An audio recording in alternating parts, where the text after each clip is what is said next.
Bonjour à tous. Alors aujourd'hui, on va plonger dans un décryptage vraiment fascinant. On va faire se croiser la sociologie et la psychanalyse pour essayer de comprendre quelque chose qu'on a tous vécu récemment. L'idée, c'est de décortiquer le traumatisme psychologique des confinements, mais à travers une grille de lecture complètement inattendue. Vous allez voir, c'est une analyse remarquable qui va nous faire voyager des petits ours en peluche de notre enfance jusqu'au plus grand mouvement de masse de la géopolitique. Au programme de cette exploration, on va d'abord parler de ce qu'on appelle l'espace transitionnel de Winnicott. Ensuite, on fera connaissance avec son ennemi historique, le totem. Une fois ces bases posées, on appliquera ces concepts directement à la prise du confinement pour comprendre comment ça agit comme un véritable traumatisme social. Et on terminera bien sûr sur les conséquences psychologiques durables que tout ça laissait derrière. Allez, c'est parti. Première partie, l'espace transitionnel de Winnicott, des ours en peluche à la société. Alors, toute cette grille de lecture repose sur les travaux de Donald Winnicott. C'était un célèbre pédiatre et psychanalyste britannique. Et en fait, il y a une petite anecdote historique derrière tout ça qui est vraiment surprenante. L'histoire est assez géniale. Dans les années 20, il y avait un véritable petit ourson canadien aux eaux de Londres, qui s'appelait Winnipeg. Bon, on sait tous qu'il a inspiré le fameux Winnie l'ourson de Walt Disney, mais la source de notre analyse suggère qu'il a très probablement aussi inspiré Winnicott pour nommer l'un des concepts les plus puissants de la psychanalyse. C'est fou, non ? Ancrer une théorie aussi complexe dans une anecdote aussi douce, je trouve que ça change complètement la perspective.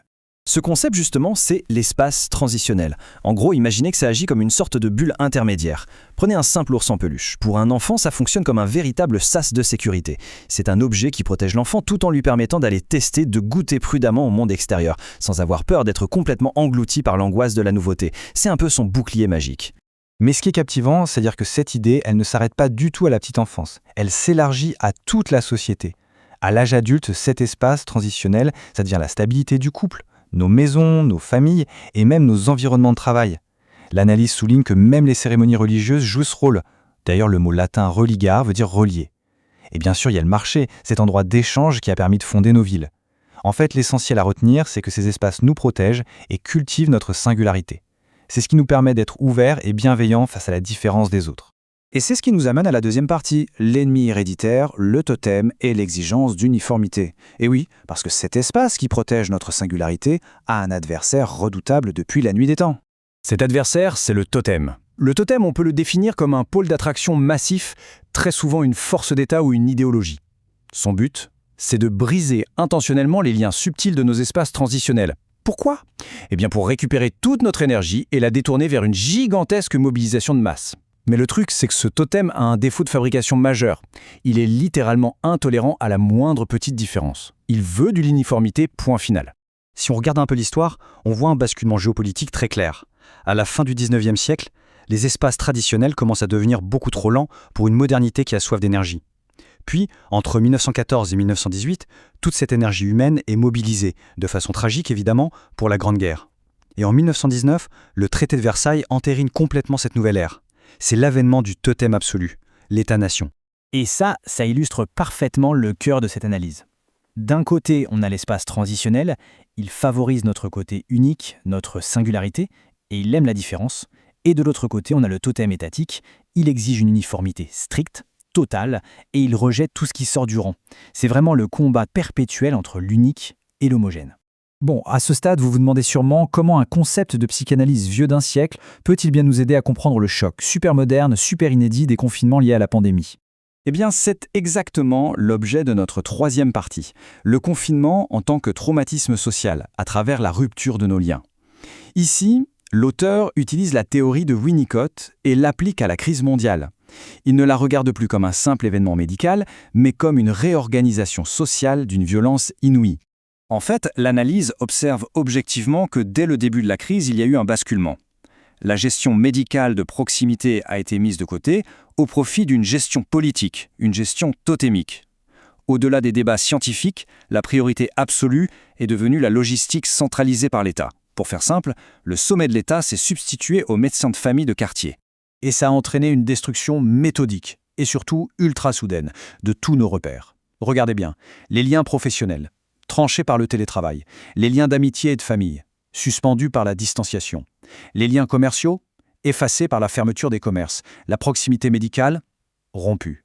C'est littéralement l'anéantissement instantané de tous nos espaces transitionnels quotidiens. Et quand ce vide se crée, qu'est-ce qui s'installe ? Une nouvelle réalité totémique. Les relations humaines directes, celles de la vraie vie, deviennent secondaires. Les seules connexions qui arrivent à survivre sont filtrées, atténuées par la froidure d'Internet. Et au milieu de ce grand vide, le totem étatique se dresse comme le lien principal. Il devient omniprésent, obligatoire et dicte ses règles uniformes sur chaque petit aspect du quotidien. Ce qui nous amène à notre quatrième et dernière partie, les conséquences psychologiques durables. Le débordement émotionnel est un concept assez frappant que l'auteur appelle le SDF affectif, parce que forcément quand tout le tissu protecteur s'effondre, que se passe-t-il dans l'esprit humain? Il y a un parallèle très pertinent fait par la source ici. Pendant le confinement, on a vu une accumulation financière un peu paradoxale. Les marchés boursiers grimpaient parce que l'argent n'était tout simplement plus dépensé dans la vie de tous les jours. Et bien sur le plan psychologique, c'est le miroir exact. Il y a une immense accumulation émotionnelle. Les gens ne pouvaient plus dépenser leur énergie sociale dans la vraie vie, donc cette énergie s'est accumulée, créant des vagues d'agressivité et saturant littéralement les cabinets de psychologues. Et ce genre de traumatisme, ça laisse des traces profondes. On observe des comportements de survie qui perdurent. L'humain peut finir par s'attacher à cette peur perpétuelle, trouvant presque un étrange réconfort dans la distanciation sociale. De manière très neutre, la source va jusqu'à interpréter des citations vaccinales à travers ce prisme. L'auteur n'y voit pas une simple opinion, mais plutôt une perte de l'optimisme transitionnel. En gros, c'est l'incapacité d'accepter une petite fraction de danger pour se prémunir d'un danger beaucoup plus vaste. Pour saisir l'ampleur de ce blocage, l'auteur met en avant une citation très puissante du professeur Henri Laborit. Il dit « Les animaux ne deviennent agressifs que lorsqu'ils sont incapables de fuir le danger ». Et c'est exactement la définition d'un état traumatique. Le confinement a mis des sociétés entières sous pression, dans une peur constante, sans aucune échappatoire physique possible. Et le résultat de tout ça, c'est la création de ce que l'auteur appelle avec justesse les sans-abri affectifs, les sans-abri émotionnels. Privés de leurs espaces transitionnels intimes, ces individus se retrouvent terriblement isolés. Mais attention, le grand paradoxe, c'est que ce vide immense les rend aussi extrêmement disponibles, presque malléables pour de nouvelles aventures collectives dictées par des totems. C'est ce détachement extrême qui permet l'émergence de mobilisations de masse fulgurantes et inattendues, comme l'auteur le note en faisant écho au fameux événement du Capitole américain. Et cela nous laisse sur une ultime réflexion absolument fondamentale.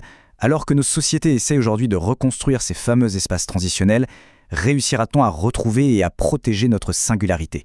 Ou bien sommes-nous condamnés à rester captifs de l'uniformité du totem? C'est une vraie question sur la nature même de notre tissu social pour les années à venir. Merci d'avoir suivi ce décryptage avec nous, prenez soin de vos espaces transitionnels et à très bientôt pour une nouvelle analyse.